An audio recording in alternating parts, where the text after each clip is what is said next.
have a mission and we want to do something and everything. But then suddenly when we're standing there and maybe this is possible, well, what else is there to fight for, and what happens really when it's done, and what is a dream like when it becomes reality?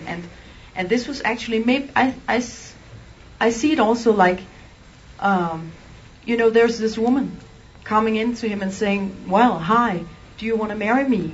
Should we get married? And he's like, whoa, yeah, I really wanted a wife, but not like that. If you understand what I mean, do you understand? It's so, and it's really frustrating because I know it myself, really going for something, and when it's so close, you can almost touch it. It's like, oh, it's not that wonderful, really. It's really practical and something with a roof and things like that. So I think it's really a human factor, but I was really frustrated because I was, well, Mr. V, she's here, you can have it now, come on. But I was really thinking, what's happening in him, and I recognized it in myself as well. It was a difficult time, really a difficult time for him. You explained that why a Russian and a Dane would be frequently talking to each other in English. Yeah, that was really lucky for me, I would say, because he speaks Russian. Actually, you can hear it at some points. But as you know, Danish is a really hard language, and nobody knows Danish except us who speaks it.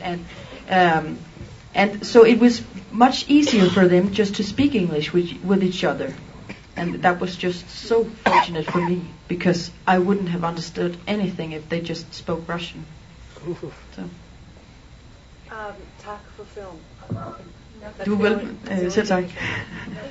What can you say about the relationship between Mother Ambrosia and Mr. Vig at the end? Do you think that there's affection?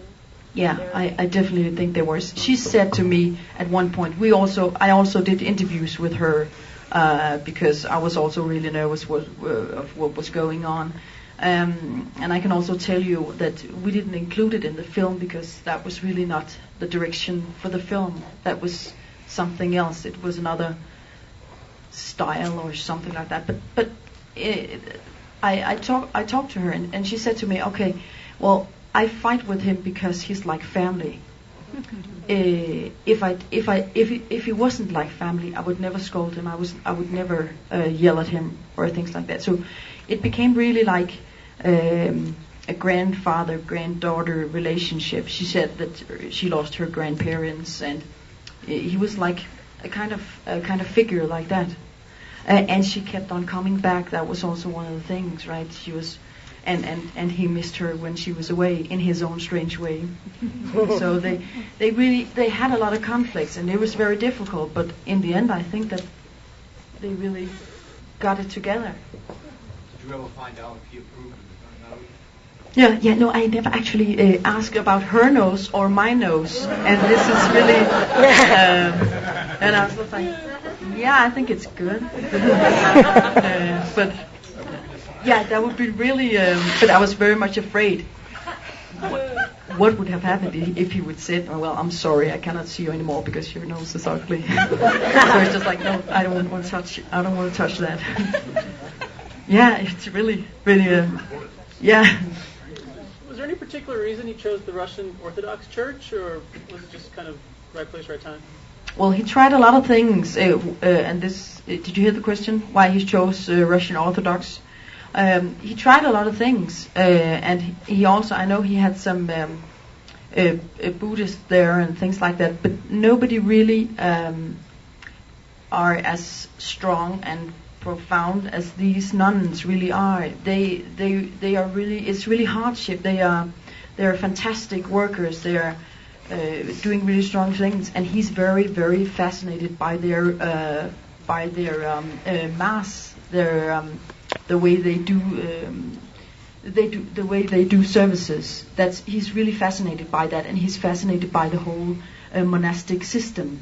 He's lived that all his life. He's never had a wife. He's very poor. He's living poor. Actually, he could sell the castle and earn a lot of money, but he'll never do that So he's pursuing the monastic way as well himself, and that was why it was very logical for him to go with that. But I know, 50 years went by and before they came. So, but I'm sure these guys are the ones who can carry it out.